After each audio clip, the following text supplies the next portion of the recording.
Good morning, children of God. Say happy Sunday to every one of us outside there.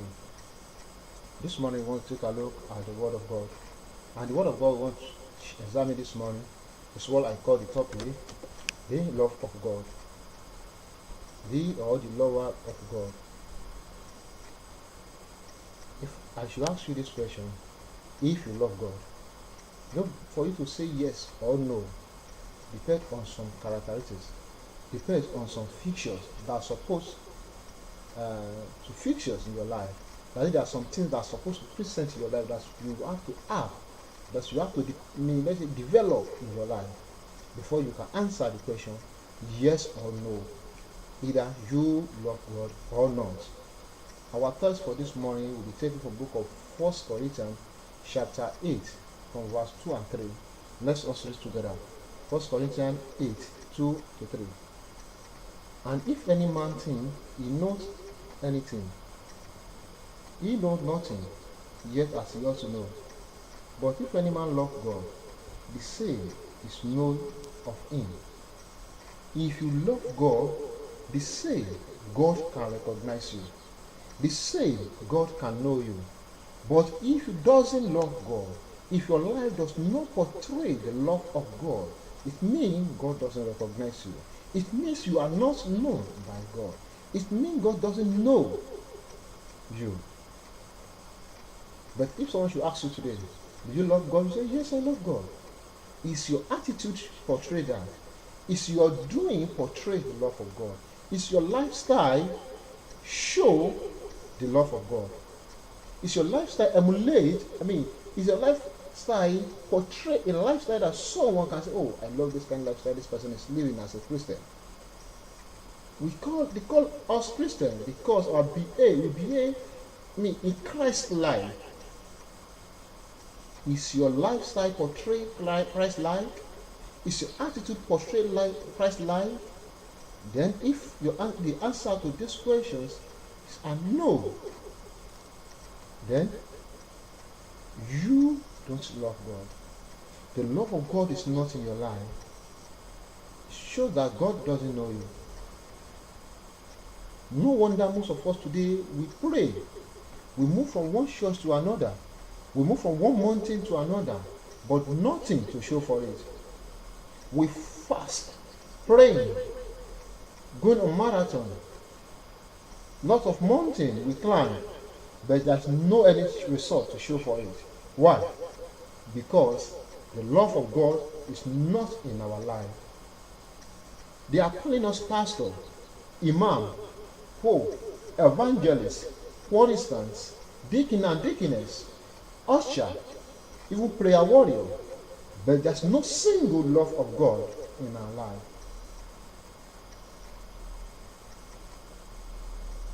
Do you love God? Examine your life. Scripture says, ye are my disciples, if you do those things I commanded unto you. That is, if you are not his disciples, if you don't do those things that is asked you to do, if you act contrary to his will, you are not his disciples. If you say you love God today, do you keep his commandments? Do you walk according to his will? Are you not still walking according to the flesh? According to that book of Galatians chapter 5, from verse 18 downward, it says the work of flesh, thief, bribery, adultery, fornication, arrogance. I'm more like that. You go and check it. Galatians 19, Galatians 18 from 19 downward. Galatians chapter 5, 18 downward, sorry.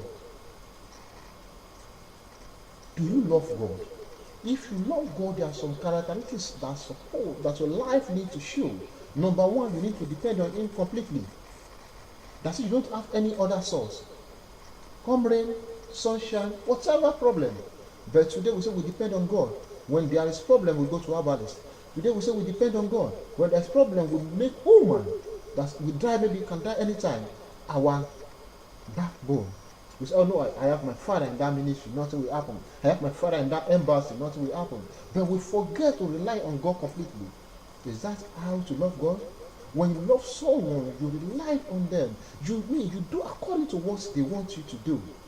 You don't want to offend them. You check that book of Genesis chapter 12, verse 1 to 4. When God told Abraham, go out from your father's land to the land that I will show you. He doesn't know the land. He did not know the land. Then he left.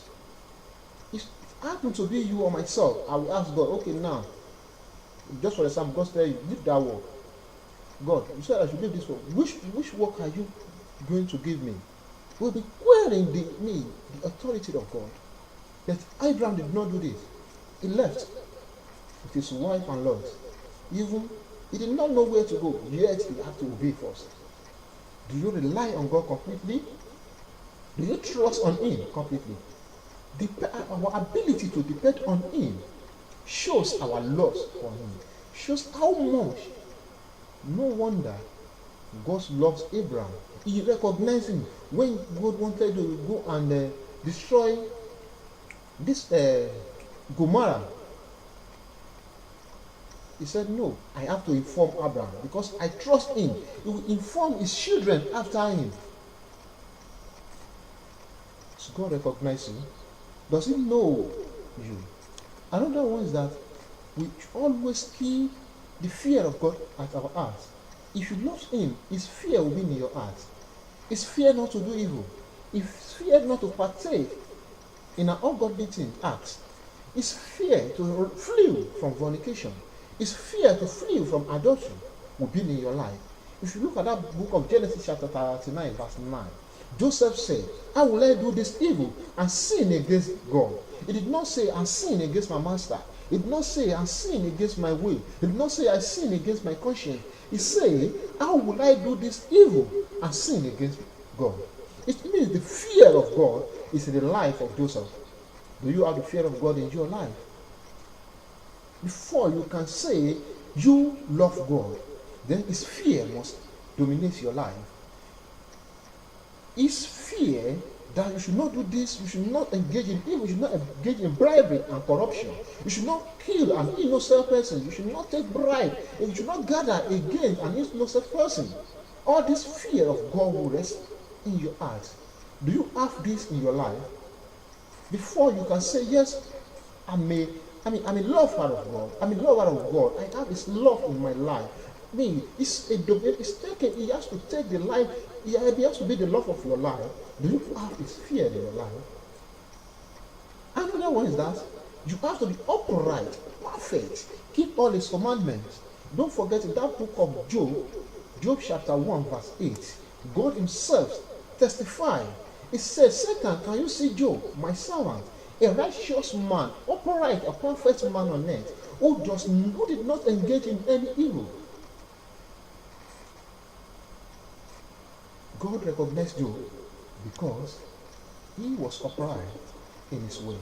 He kept all God's commandments. He did not go to the left or to the right, but he stood by God. Another one also. Do you always agree to your mistake? If you love God, if God tells you this is your mistake, you always agree. You should always agree. In that book of 2 Samuel chapter 12 verse 13, when Prophet Nathan came to tell Joseph, David, he explained everything to him. What has been transferred between him, Uriah, and the wife. Immediately, David said, I've sinned against God. He accepted his mistake. He asked for forgiveness. He cried before the Lord. But today, if someone tells you, this thing you are doing is not okay, you tell them, but people are doing it. God can even understand that, I'm a human being. Do you always agree to your mistake? If you always agree to your mistake, it shows how much you love God. But if all people disagree, no, God should be able to understand. People are doing it. Why would I do that? Then it shows how weak you are. Another one is that if you have the love of God in your life, if you really love and care for God, you should have the ability to proclaim His gospel. You should have the ability to maintain good work of God. In that book of Acts, chapter 2, verse 14. When the day of Pentecost came, the disciples, they were together. If you read it downwards to that verse 14, Peter stood up among them with boldness. He was proclaiming about concerning Jesus. He was proclaiming, he was talking with boldness. But if they ask you, let us go for evangelism, you hide your face because of the attitude in your life. If they tell you, let us go for the fishing or so, you said, okay, go, I will meet you. Because the life you portray, some people will even say, if you are a Christian, if this is how Christians behave, I would rather die pagan. Because your life does not transform, does not portray Christ-like. I'm not condemning you. Neither God is condemning you. But it's giving you another chance today to prove how much you love Him. To prove how much He loves me. He loves you. He first of all died for us. Scripture says, when we are yet a sinner, when we are wallowing in abjection of our sins, Christ died for us. He doesn't love you because you are a Christian. He loves you even when you are still in your sin, when you are more deep in that sin. Scripture says, God sent His Son to the world, not to condemn, but through Him for the world might be saved. For you to be saved, for myself to be saved. God is calling you this morning. Reconcile with Him. If there's anything that is hindering you from living a godly life, from proving your love to God. How you prove your love? You keep His commandments. You have His fear in your heart. You trust on Him completely. You walk uprightly. If the call comes that you should proclaim the gospel, you go without fear of anybody. You keep all His law. Flee fornication. Flee adultery. They kill. Scripture says, if anyone is being deceived through fornication, adultery, such a person is a fool. I'm not condemning you, but God is calling you this morning.